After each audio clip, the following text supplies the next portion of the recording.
Full disclosure, I haven't seen a single second of this show. So don't expect any deep cuts, sorry, but you can expect plenty of rich people drama. What are they fighting about this season? Well, what they're fighting about is the rules of the game. Basically, everyone uses these rules to calculate emissions for their sustainability reports. These trusty but crusty old rules are getting a facelift for the first time in 10 years. She's looking rough. This update has the Housewives in crazy fights because it's a huge deal. The protocol underpins pretty much all emissions reporting worldwide, including more and more legally required emissions reporting. So they're all in a tizzy about it. And these four ladies have a lot of emissions. And they buy half the clean energy of all corporates in the world. So you bet they're fighting about the bragging rights and the rules of the game. So that makes you wonder, why are the rules changing? How are the rules changing?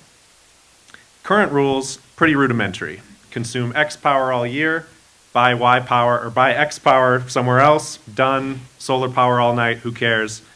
So all of them are 100% clean already.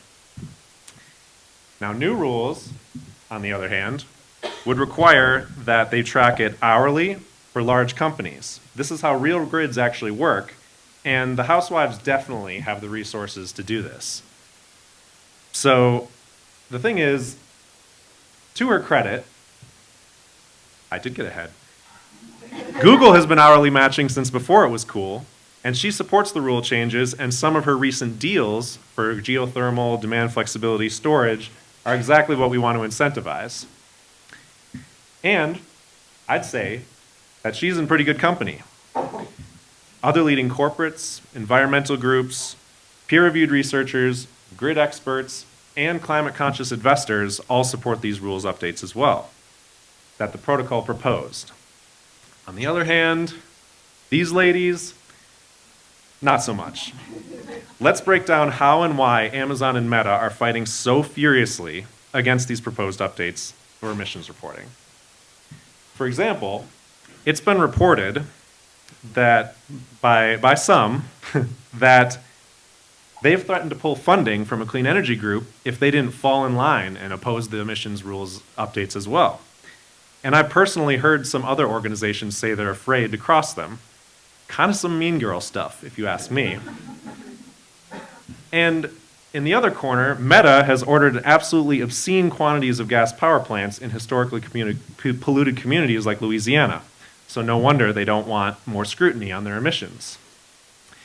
You see, Amazon and Meta, they've been pushing a secret third option of emissions reporting, which is offsets.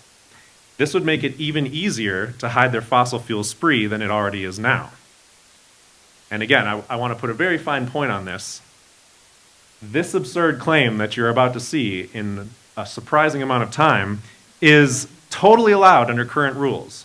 And it would be even easier to make such an absurd claim if offsets got all in the mix. We can't let the ladies lie like that, even though we know they want to, like really, really badly. The thing is, thankfully, earlier this season, the protocol laid down the law and reaffirmed offsets cannot be mixed into emissions reports. They don't belong together, they've never belonged together, and they shouldn't in the future either. Now, that said, offsets are inherently uncertain. You try to model avoided emissions versus some fictional world where your project didn't happen, and you have to prove that your project wouldn't have just been built anyway. It's kind of tricky, actually. On the other hand, more directly covering your emissions by buying clean power that you actually use for your demand, it's just fundamentally different from buying random clean power elsewhere as an offset. Offsets are just lower hanging fruit, period. So, the protocol is still working on standardizing these offsets, though. So there's an agreed upon global methodology instead of just the Wild West. This will ensure comparable reporting of offsets and emissions in separate buckets. Now, if done well, this could encourage companies to both think about doing the hard work of their cleaning up their own emissions and giving them an option to pursue some low-hanging fruit emissions elsewhere as a bonus if they want to. Nathan's going to talk about that later. The details of this matter, so there's still a lot of housewife tea coming, and a lot more in the next few weeks when they unleash everyone's comments that they submitted recently. So stay tuned.